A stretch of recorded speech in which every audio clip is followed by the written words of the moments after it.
Bénis ta parole dans nos cœurs. Bénis les cœurs de celui qui nous suit en ce moment. Au nom de Jésus. Amen. Est-ce qu'on peut acclamer le Seigneur? Je vais parler pendant quelques minutes et puis nous allons prier.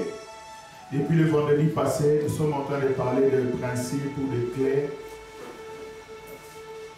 spirituelles pour une prière exaucée.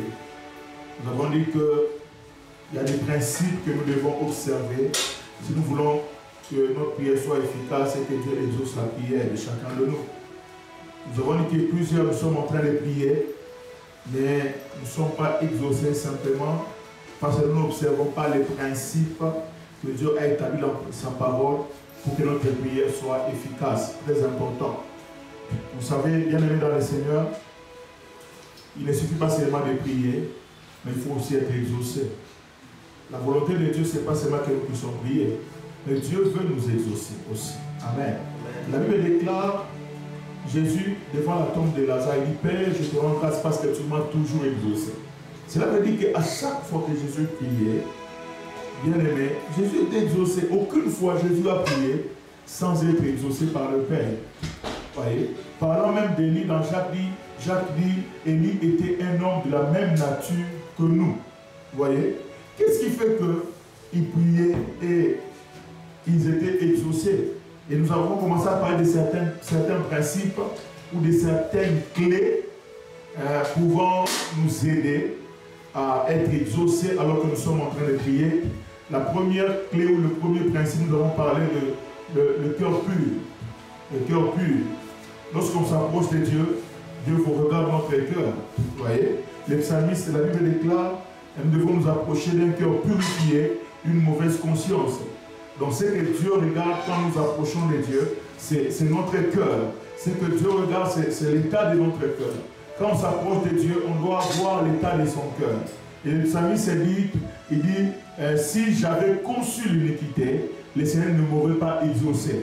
C'est-à-dire, si je n'avais pas pris soin de mon cœur, Dieu ne m'aurait pas exaucé. C'est-à-dire, Dieu regarde notre cœur lorsque nous sommes en train de prier. Ça, c'était la première clé ou le premier principe que nous avons évoqué. La deuxième clé ou le deuxième principe, nous avons parlé de l'esprit du pardon. Vous voyez, beaucoup nous prions, mais nous n'avons pas le cœur pour pardonner. Nous ne pardonnons pas. C'est très important de pardonner. De pardonner si nous voulons être exaucés. On ne peut pas prier, on ne peut pas gêner si on a des choses dans notre cœur, si nous avons des gens que nous retenons captifs dans notre cœur. Nous n'attendons pas à ce que Dieu écoute nos prières, que Dieu exauce nos prières. Si nous n'avons pas l'esprit du pardon, si nous avons un esprit de rancune, nous ne savons pas libérer les gens dans notre cœur, n'attendons pas aussi que le Seigneur nous exauce. Nous allons continuer à parler du troisième principe, de la troisième clé que nous pouvons observer si nous voulons que notre prière soit exaucée. Donc la troisième clé, bien aimée, c'est la clé qu'on appelle le bon motif ou la bonne motivation. Quelle est la motivation? Quel est le motif qui nous conduit à demander ce que nous sommes en train de demander? Nous sommes en train de prier, mais quelle est la motivation de notre cœur? Le motif qui nous amène à prier.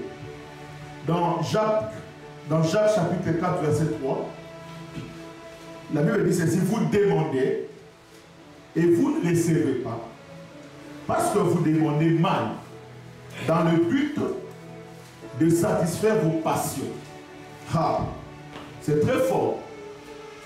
Demander, c'est bien. Prier, c'est bien. Mais quel est le but de ma demande? Quel est le motif qui me pousse à demander ce que je demande dans la prière?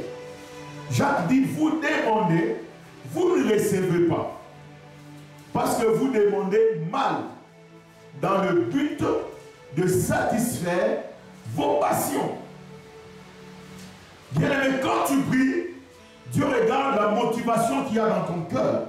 Quand je prie, quelle est la motivation qui m'amène à faire cette prière? Je demande l'intervention de Dieu. Pour quel but? Quel est le but de ma demande?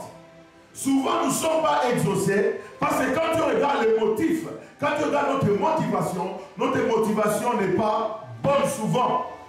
Voilà pourquoi, bien aimé, nous pouvons passer des années, nous pouvons gêner, nous pouvons faire 21 jours, nous pouvons prier, mais si la motivation qui est dans notre cœur ne rencontre pas la volonté de Dieu, bien aimé, notre prière ne sera pas exaucée. Nous passerons des temps à crier, nous passerons des temps à gêner, mais le motif, s'il n'est pas bon, Dieu ne nous exauce pas. Alléluia. Jacques dit, vous demandez, oui, mais vous demandez mal. Dans le but de satisfaire vos passions. C'est-à-dire, nous avons des passions, nous avons des désirs.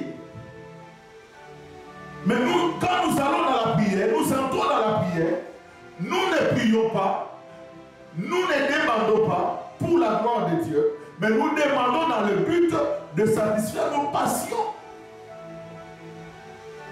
Dieu regarde au-delà de nos paroles. Dieu regarde au-delà de nos mots, Église. Dieu regarde la motivation de notre cœur. Je peux aller vers Dieu, lui demander des choses qui sont tout à fait correctes. Je peux lui demander des choses qui sont correctes.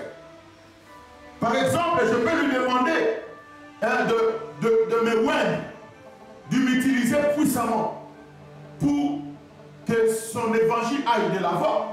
Je vais dire à Dieu, donne-moi l'onction pour faire ton travail. Je vais dire à Dieu, donne-moi l'onction, utilise-moi pour gagner les âmes. Fais de moi un instrument pour faire prospérer ton travail.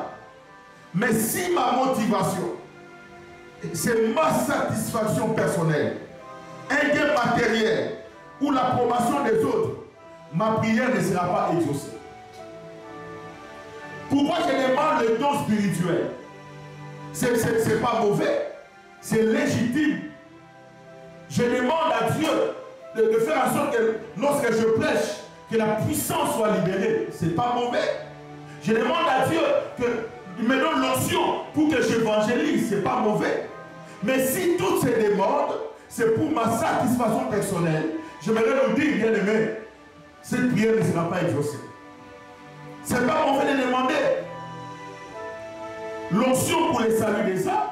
C'est bien beau. Mais quelle est la motivation qui me pousse à ça? Est-ce que c'est pour la gloire de Dieu ou je demande cela pour ma satisfaction personnelle, pour les gains matériels, ou je ne sais pas pourquoi. Pour que les autres sentent, pour que les autres voient que moi aussi je suis quelqu'un d'important. Quelle est la motivation qui vous anime lorsque vous priez? Lorsque nous prions, quel est le motif? Quel est le but? Jacques dit, le but n'est pas bon. Voilà pourquoi vous ne recevez pas ce que vous demandez. Seigneur, bénis, donne-moi le mariage. Pourquoi tu veux le mariage? Quelle est la motivation qui est derrière? Alléluia. C'est donne-moi l'argent. Pourquoi tu demandes de l'argent à Dieu? C'est le fait que lorsque je vais poser les noms malades qu'ils soient guéris. Ce n'est pas mauvais de demander. Mais quelle est la motivation qui est derrière? Vous demandez. Vous ne recevez pas parce que vous demandez mal. Dans le but de satisfaire vos passions. Vos passions. Alléluia. Si j'ai pris Dieu de m'accorder le succès dans son service, suis-je aussi capable de lui demander avec autant de sincérité de donner à un autre frère un succès égal au même ou même plus que moi? Trop souvent quand nous prions pour que Dieu me donne l'onction plus que l'autre. Je vais prêcher plus que l'autre. Est-ce que je suis prêt à demander à ce que Dieu donne le même succès ou plus que moi à l'autre? Alléluia. C'est très important.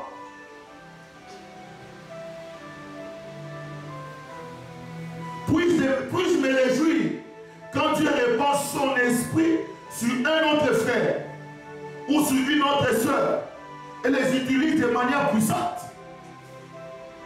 Alléluia. Est-ce que je peux me réjouir quand j'apprends que Dieu a béni tel frère?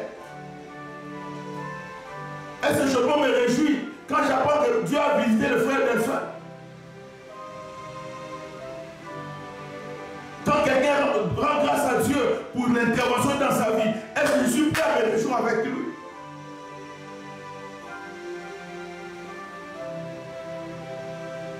Alléluia. Quand Dieu m'utilise, je me réjouis. Et je peux me réjouir autant lorsque Dieu utilise un autre. Alléluia. Il dit, vous demandez. Nzambe, écoutez nos prières. Nzambe, pambola ngai, banguna nangai, bakomona. Ça, c'est pas une bonne motivation. Baono soba telemela kiyo, bakozongela yo. Ça, c'est une mauvaise motivation. C'est le ça va musala. Dans le mois de chômage, baono soba nyongola kingai, nabonyata nyata kokola bakayasa. Ça, ce n'est pas une bonne motivation. Nous prions mal, frère. Nous demandons mal. Alléluia. Quel est le motif de nos prières? Au-delà de ce que nous disons, qu'est-ce qu'il y a dans notre cœur? Qu'est-ce qu'il y a derrière ce que nous demandons? Écoutez bien aimé, pour que ma prière soit une prière triomphante, qui assure une réponse, elle ne doit pas être motivée par la recherche du plaisir personnel ou du succès. Nous prions très mal parce que regardez bien notre prière. Ce sont des prières égoïstes, centrées sur nous. Je cherche mon plaisir, je cherche d'abord mon succès. Voilà pourquoi nous ne recevons pas. On demande à Dieu des choses pour écraser les autres. On demande à Dieu des choses pour que les autres sentent, pour que les autres voient. Non! Quelle est la motivation de vos prières? Nos prières sont motivées par quoi? Il est important d'avoir de bons motifs pour obtenir des réponses à notre prière. Amen. Je dis, il est important d'avoir de bons motifs pour obtenir des réponses à notre prière. Tu n'as pas besoin de prouver qui que ce soit.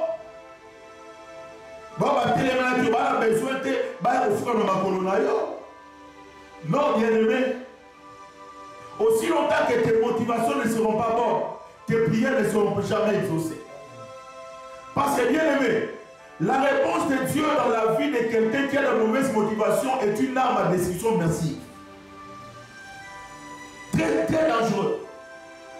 Et Dieu regarde, celui-ci, je lui donne ce qu'il demande. Mais il n'a pas. Voilà pourquoi tu ne le veux parce que motivation de Zamabé. Tu as demandé ce que tu as demandé, et plus longtemps tu vas commencer à demander. Dieu ne te donne pas. Pourquoi? Parce que Dieu sait que s'il te répond, c'est un danger pour toi.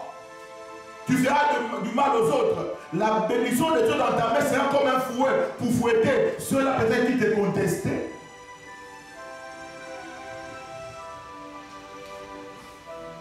Bien-aimé, il n'y a qu'une seule raison pour laquelle nous devons prier, ou nous prions. 1 Pierre 4 et 1 dit ceci: afin qu'en toutes choses, Dieu soit glorifié. Alléluia. Nos prières doivent être motivées par la gloire de Dieu. Quand je demande quelque chose à Dieu, je dois dire, Seigneur, afin que tu sois glorifié. Amen. Est-ce que vous pouvez lire 1 Pierre 4 et 1 dit quoi? 1 Pierre 4 et 1. 1 Pierre 4 et 1. 1 Pierre 4 verset 1. 1 Pierre 4 verset 1. Je lis pour vous. Il dit, ainsi donc Christ, ayant souffert dans la chair, vous aussi, armez-vous de la même pensée, car celui qui a souffert dans la chair, on a fini avec les péchés. Lis le verset 11 plutôt. Verset 11, la Bible dit, Si quelqu'un parle, que ce soit comme annonçant les oracles de Dieu, si quelqu'un remplit un ministère, qu'il les remplit selon la force que Dieu communique, afin qu'en toutes choses, Dieu soit glorifié par Jésus-Christ, à qui appartient la gloire, la puissance au siècle des siècles. Amen. Répète un peu.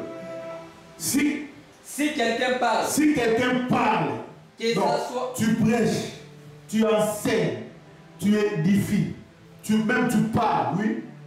Que ce soit comme annonçant les oracles de Dieu. Pas comme aux autres qui là-bas. Si quelqu'un remplit un ministère, si tu remplis un ministère, tu les remplis selon la force que Dieu communique. Tu les remplis selon la force que Dieu communique. Afin que pourquoi? Afin qu'en toutes choses, Dieu soit glorifié par Jésus-Christ. Jésus-Christ. Amen. Afin, merci. Afin qu'en toutes, quand tu prie de manière à ce qu'afin qu'en toutes choses, Dieu soit glorifié. Si Dieu me répond afin qu'en toutes choses, Dieu soit glorifié. Si Dieu me bénit afin qu'en toutes choses, Dieu soit glorifié par Jésus-Christ. Si Dieu me guérit, il me guérit afin qu'en toutes choses, Dieu soit glorifié. Amen. Il ne me bénit pas pour faire du tapage. Dieu n'exauce pas pour faire n'importe quoi, pour commencer à maltraiter, à critiquer les autres. Dieu bénit afin qu'en toutes choses, Dieu soit glorifié. Donc, bien aimé, la motivation que nous devons chercher lorsque nous prions, c'est la gloire de Dieu. Que la gloire revienne à Dieu. Regardez Anne. Anne, aussi longtemps qu'elle priait n'importe comment, Samuel ne venait pas. Elle était motivée par la mortification de Pénina.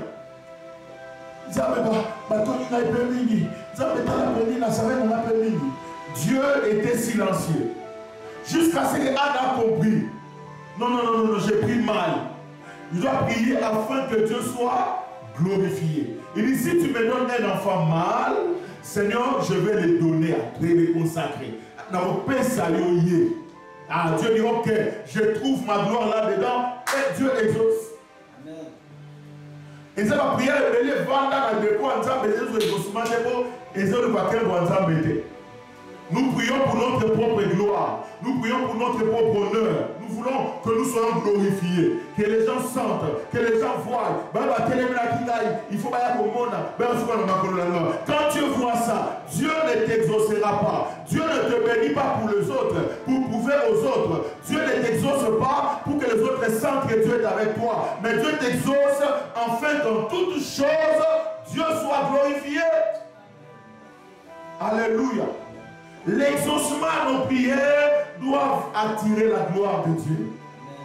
Dieu nous exauce pour sa gloire. 1 Corinthiens 10, 31. 1 Corinthiens 10, verset 31. La Bible dit quoi? Donc le motif, c'est la gloire de Dieu. Oui. 1 Corinthiens 10, 31. Soit donc que vous mangiez. Soit donc que vous mangiez. Quoi que vous buviez. Quoi que vous buviez. Soit que vous fassiez. Quoi que vous fassiez. Quelque chose. Faites tout pour la gloire. Faites tout pour la gloire. Est-ce que quelqu'un m'entend? Quoi que vous fassiez. Sorozolia. Kolia, c'est pour la bénédiction. Tu es béni pour la gloire de Dieu. Si tu bois, c'est pour la gloire de Dieu. Ce n'est pas pour écraser les autres. Ce n'est pas pour prouver aux autres. Non.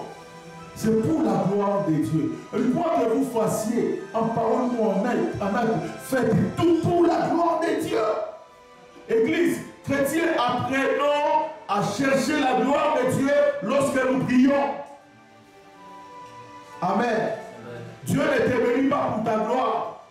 Dieu ne te bénit pas pour que tu deviennes orgueilleux. Dieu ne t'exauce pas pour que les gens sentent que Dieu est là.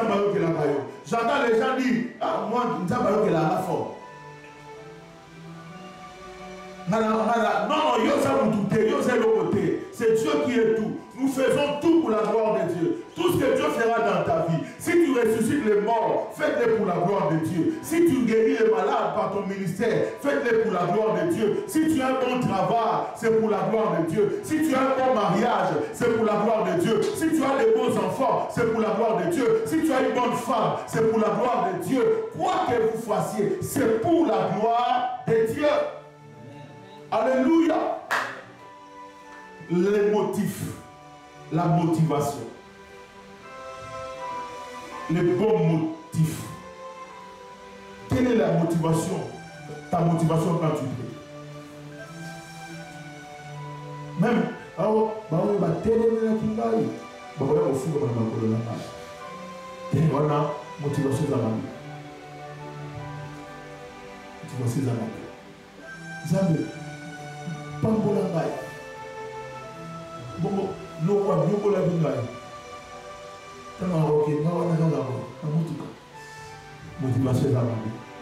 Jusqu'à ce que tu comprendras.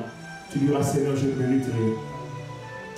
Tout ce que tu me donnes, c'est pour ta gloire de Dieu. Une église de 1000 membres, c'est pour la gloire de Dieu. Ce n'est pas pour prouver aux autres, commencer à critiquer les autres, à prouver aux autres que moi j'ai un ministère puissant. Je n'ai pas besoin de tout ça. Tout ce que Dieu fait dans ta vie, c'est pour sa gloire. Amen. Donc la motivation qui doit nous animer, c'est chercher la gloire de Dieu. Amen. Ça c'est la troisième clé, le troisième principe, le bon motif. Et quatrième principe, on va s'arrêter là aujourd'hui. Ou quatrième clé, c'est le principe de la foi. Si nous voulons que Dieu exauce nos prières, si nous voulons que Dieu nous écoute, que nos prières soient efficaces, nous devons prier avec foi. Jacques 1, 5 à 8 dit ceci. Si quelqu'un d'entre vous manque de sagesse, qu'il la demande à Dieu, qui donne à tous simplement et sans reproche, et elle lui sera donnée. Verset 6. Mais qu'il la demande avec foi. Amen. Qu'il la demande avec foi, sans douter. Car celui qui doute est semblable au flot de la mer, agité par le vent et poussé de côté et d'autre. Quel est l'homme? Ouais. Quel est cet homme-là? Qui manque la foi. Il dit, quel est l'homme? Ne s'imagine pas qu'il recevra quelque chose du Seigneur. C'est un homme irrésolu, inconstant dans toutes ses voies. Waouh! Donc celui qui n'a pas la foi est inconstant. Donc la foi ici nous rend stable. La foi nous rend constant. Pourquoi aujourd'hui il y a beaucoup d'agitation parmi les chrétiens? C'est un signe de manque de foi. Pourquoi aujourd'hui les chrétiens sont ici, sont là-bas, donc ils sont partout au même moment? Ils ne sont pas stables. Pourquoi? Il dit un tel homme ne s'imagine même pas. Un homme inconstant, un homme instable.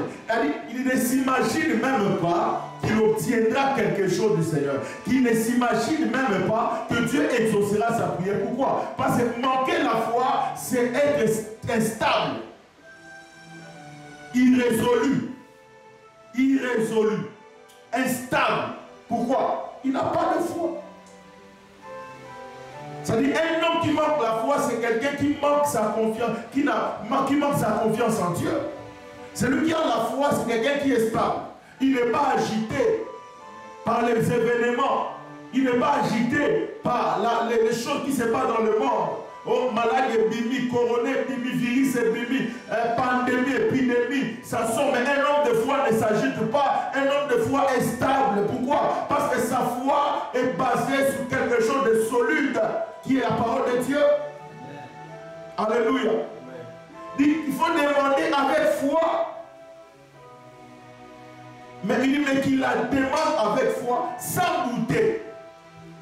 Mais combien on nous prions? Vous sentez que nous faisons des prières vides, vides. des prières qui n'ont pas de foi. Nous faisons des prières comment? Comme par habitude, qu'on y met des prières vides de foi. Il dit, cet homme-là qui prie, qui demande à Dieu des choses, mais qui n'a pas de foi, qui ne puisse même pas s'imaginer que Dieu exaucera sa prière, qu'il obtiendra quelque chose de la part de Dieu. Il est irrésolu. Ça dit, raisonnement des autres fonctionnalités. Bien aimé, quand tu pries sans avoir la foi, ça dit tu es irrésolu. Ne pense pas que Dieu va t'exaucer, parce que Dieu travaille avec nous sur base de la foi. Sans la foi, il est impossible d'être agréable à Dieu. Ne pense pas que tes belles paroles peuvent séduire Dieu pour t'exaucer. Ne pense pas que ton bon français peut faire quelque chose. Non, ce qui attire Dieu sur toi quand tu pries, c'est la foi. La foi. Il faut demander avec foi. Amen. Sans douter. Bien aimé, la foi est indispensable si nous voulons obtenir des réponses à nos prières. Car sans la foi, il est impossible d'être agréable à Dieu. Est-ce que tu crois? Il ne faut pas seulement prier pour prier.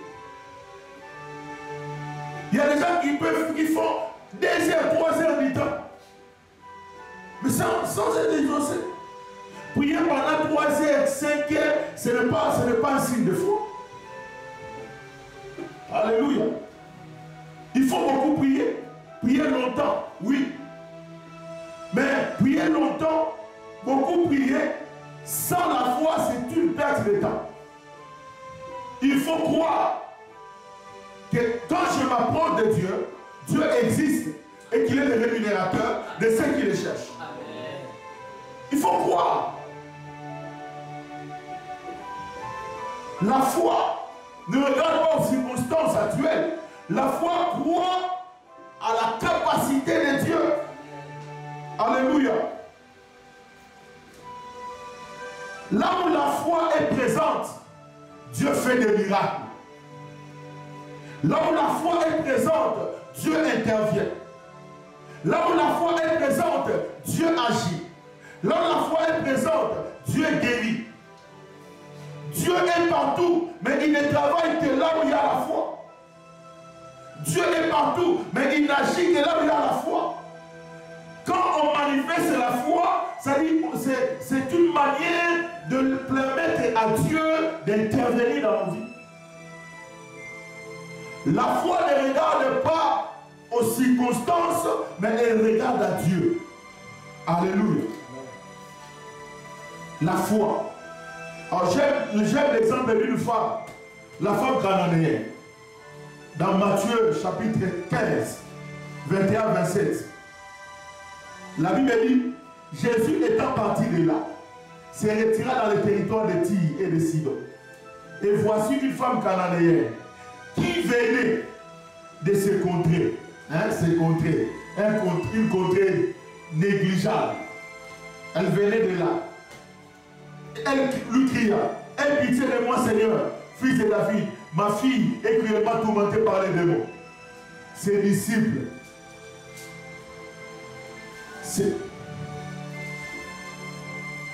cruellement par les démons, il ne lui répondit pas un mot. Et ses disciples s'approchèrent et lui dirent, avec instance, renvoie-la, car elle crie derrière nous. Oh. Il répondit, je n'ai été envoyé qu'aux brebis perdues de la maison d'Israël. Mais elle vint se prosterner devant lui, disant, Seigneur, secours-moi. Wow. Il répondit, il n'est pas bon, bien, de prendre le pain des enfants et de les jeter aux petits chiens. Oui, Seigneur, dit-elle, mais les petits chiens mangent les miettes qui tombent de la table de leur maître. Alors Jésus lui dit, femme, ta foi est grande. Ce n'est pas un homme, c'est le maître qui a dit, ta foi est grande. Qu'il te soit fait comme tu veux. Et à l'heure même, sa fille fut guérie. Alléluia. La femme vient. Elle crie à Jésus. Jésus ne dit rien. La femme avait la foi. Elle dit, même si Jésus est silencieux, je vais continuer à crier. Un homme de foi n'arrête pas de prier à cause du silence de Dieu. Il peut être silencieux, mais il écoute. Alléluia. La femme a dit, je continue à crier. Jésus ne dit rien. Mais la femme continue à crier. Aie pitié de ma fille. Aie pitié de moi. Elle est tourmentée par les démons. Et quand Jésus ouvre la bouche, ce n'est pas pour encourager la femme. Jésus dit, non. Je ne t'ai été envoyé que pour les brebis perdues d'Israël. Il n'est pas bon de prendre la nourriture des enfants et de donner aux petits chiens. La femme dit, oui, je suis chien. Mais même les chiens mangent c'est les miettes qui tombent. Jésus dit, waouh!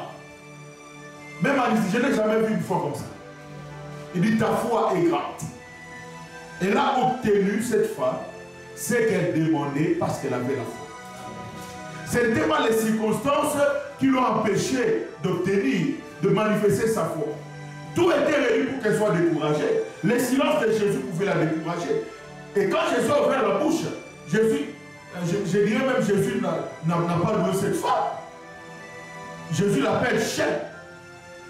Mais elle ne s'est pas découragée. Les disciples ont dit non, non, renvoie-la, qu'elle arrête de nous déranger. Mais elle n'a pas regardé aux circonstances, mais elle a regardé à Jésus. Elle a une foi que Jésus est capable d'agir en sa faveur.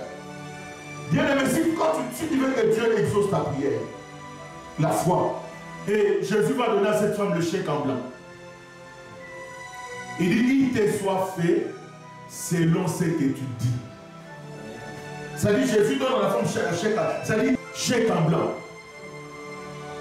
Qu'il ne te soit fait selon ce que moi je dis, mais selon ce que toi tu veux, qu'il te soit fait. Alléluia. Ça dit, tu peux écrire ton histoire. Tu peux écrire, tu peux écrire le montant que tu veux écrire. Chèque en blanc. La foi. Bien aimé, la foi marche toujours. Nous devons, bien aimé, nous approcher de Dieu avec foi. La foi. Dans Marc, Jésus dit, si quelqu'un a la foi comme un grand de s'élever, il y a cette montagne. Ôte-toi d'ici, jette-toi de là. Elle obéit. Est-ce qu'on n'a pas la foi pour dire à cette virus, ôte-toi d'ici, va loin? C'est la foi. On peut avoir la foi. Église. Est-ce que les hommes de foi peuvent s'élever pour dire, coronavirus, ôte-toi de là, jette-toi dans la mer. Et dit, la montagne obéit. Amen. C'est très important. Donc, si les hommes de foi s'associent, bien aimé, le miracle devient inévitable. Amen. Je veux que nous puissions prier. Est-ce qu'on en a compris?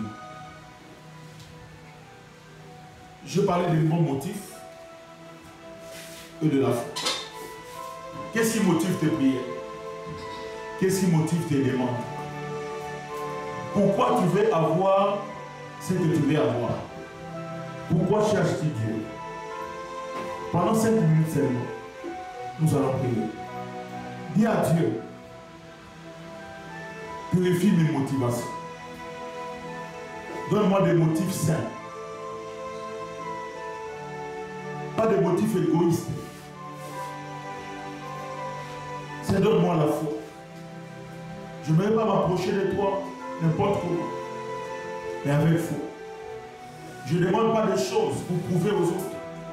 Je demande des choses pour la gloire de Dieu. Élève la voix, prie le Seigneur.